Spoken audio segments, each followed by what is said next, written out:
Smart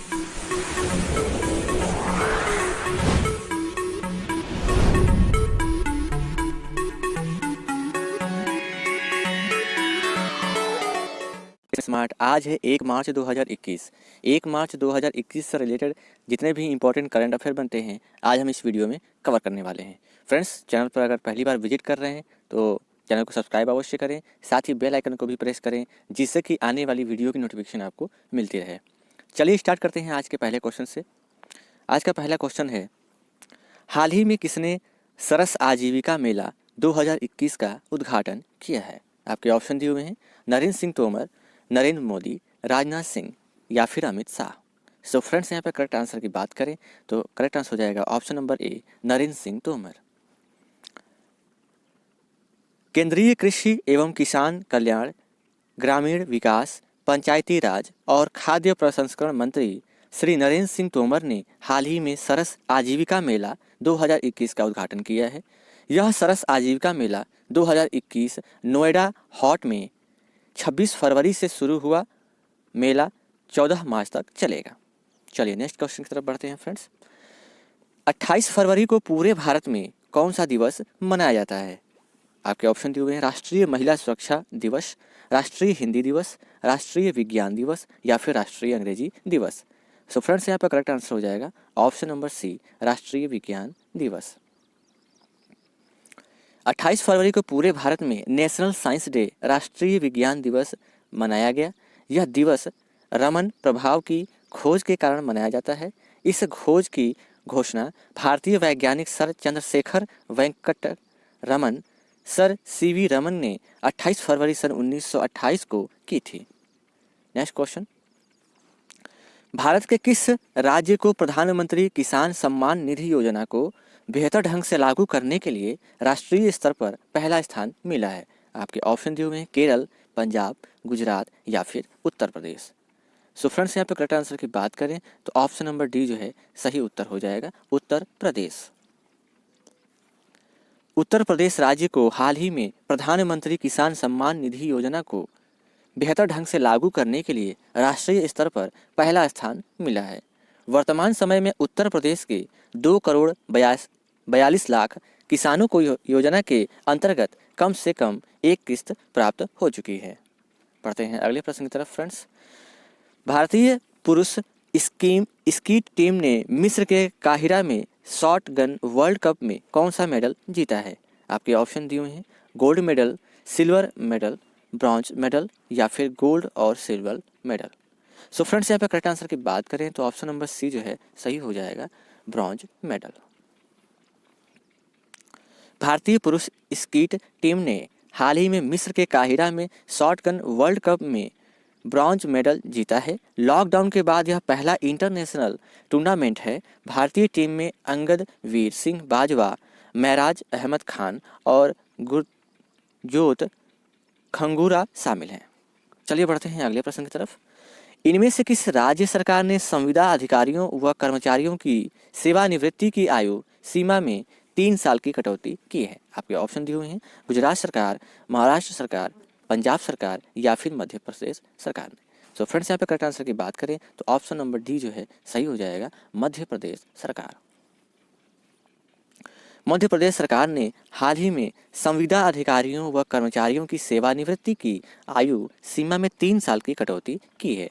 Madhya Pradesh में कर्मचारी 65 वर्ष की बजाय 62 वर्ष में ही सेवानिवृत्ति हो जाएंगे। सरकार की तरफ से प्रदेश में संविदा कर्मचारियों की नियुक्ति संविदा कर्मचारी नियुक्ति नियम 2011 के तहत की गई है। चलिए बढ़ते हैं अगले प्रश्न की तरफ। जल शक्ति मंत्रालय के तहत पेयजल और स्वच्छता विभाग ने हाल ही में कितने प्रतिष्ठित स्थलों के चयन की घोषणा की है? आपके ऑप्शन दिए हुए हैं 3 स्थलों को, 6 स्थलों को, 12 स्थल या फिर 18 स्थलों को।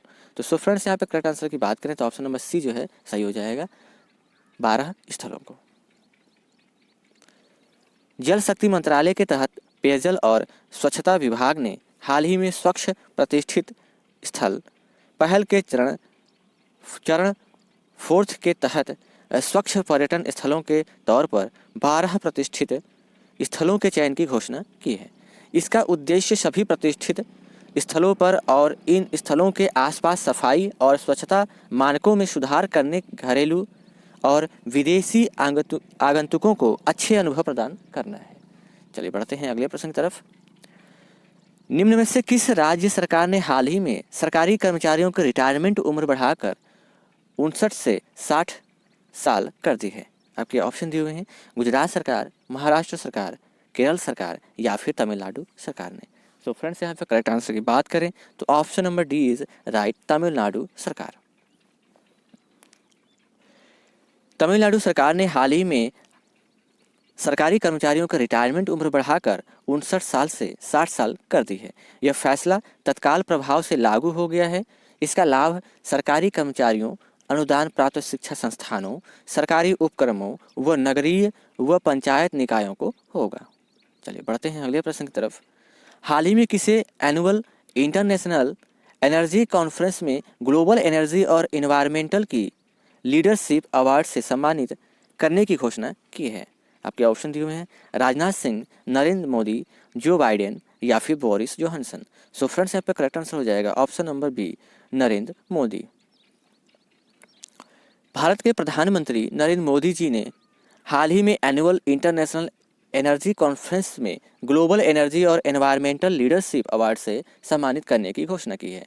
इस सम्मेलन में क्लाइमेट के लिए John Kerry, bill and Melinda Gates foundation के सह अध्यक्ष और ब्रेक थ्रू एनर्जी के फाउंडर बिल गेट्स और सऊदी अरामको के सीईओ अमीन नासिर शामिल होंगे। चलिए बढ़ते हैं अगले प्रश्न की तरफ। इंडियन रेसलर विनेश फोगाट ने आउटस्टैंडिंग यूक्रेनियन रेसलर्स और कोचेस मेमोरियल टूर्नामेंट में कौन सा मेडल जीता है? आपके ऑप्शन दिए हुए हैं, gold medal, silver medal, bronze medal या फिर इनमें से कोई नहीं। सो फ्रेंड्स यहाँ पे करेक्ट आंसर की बात करें तो ऑप्शन नंबर जो है सही हो जाएगा, ए, gold medal. Indian wrestler Vinesh Phogat ने हाल ही में यूक्रेन की राजधानी कीव में चल रहे आउटस्टैंडिंग यूक्रेनियन रेसलर और कोचेस मेमोरियल टूर्नामेंट में गोल्ड मेडल जीता है। 53 किलोग्राम वेट कैटेगरी इवेंट के फाइनल में खेल रत्न से सम्मानित विनेश ने 2017 की वर्ल्ड चैंपियन और वर्ल्ड नंबर 7 बेलारूस की कलाजिस्काया को हराया था। चलिए बढ़ते हैं अगले प्रश्न की तरफ। बुल्गारिया में स्टैंडजा मेमोरियल बॉक्सिंग टूर्नामेंट में बॉक्सर दीपक कुमार ने कितने किलोग्राम वर्ग में सिल्वर मेडल जीता है? आपके ऑप्शन दिए हुए हैं, 42 किलोग्राम वर्ग, 48 किलोग्राम वर्ग, 52 किलोग्राम वर्ग या फिर 55 किलोग्राम वर्ग। सो फ्रेंड्स यहाँ पर करेक्ट आंसर हो जाएगा ऑप्शन नंबर सी, 52 किलोग्राम वर्ग।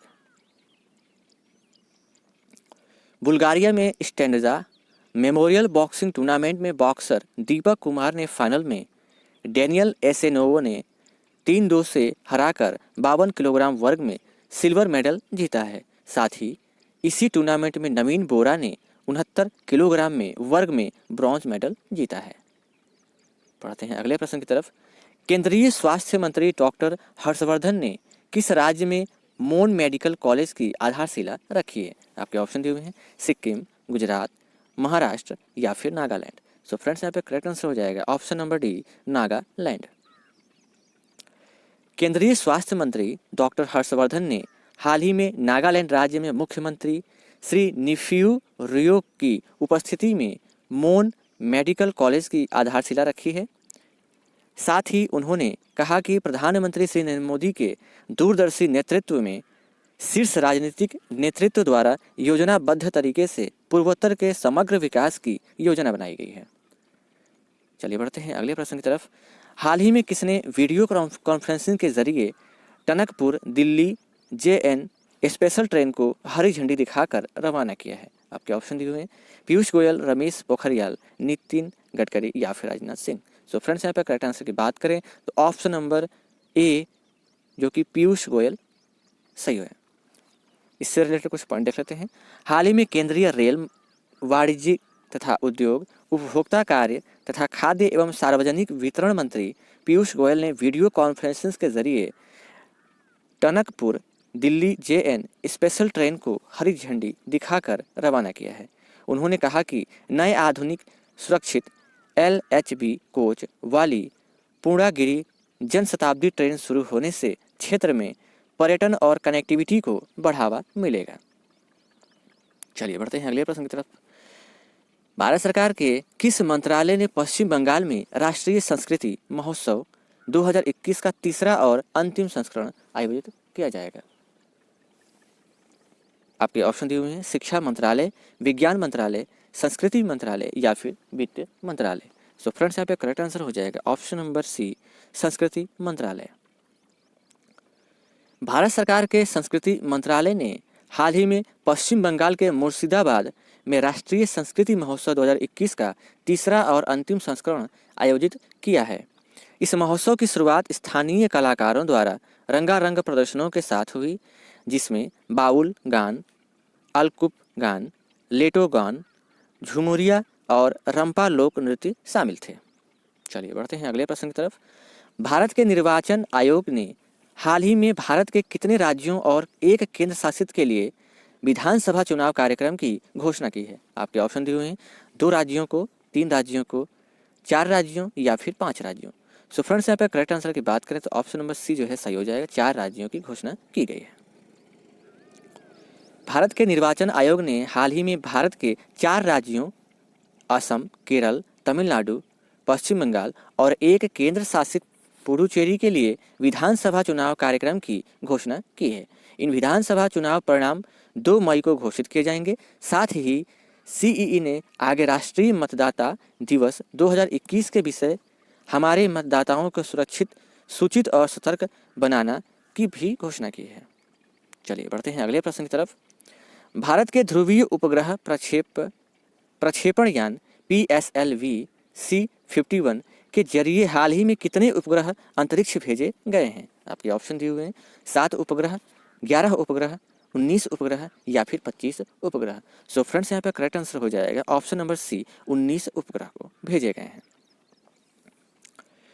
भारत के ध्रुवीय उपग्रह प्रक्षेपण यान PSLV-C51 के जरिए हाल ही में 19 उपग्रह अंतरिक्ष भेजे गए हैं। ये उपग्रह आंध्र प्रदेश के श्रीहरिकोटा में स्थित सतीश धवन स्पेस सेंटर से लॉन्च किए गए हैं।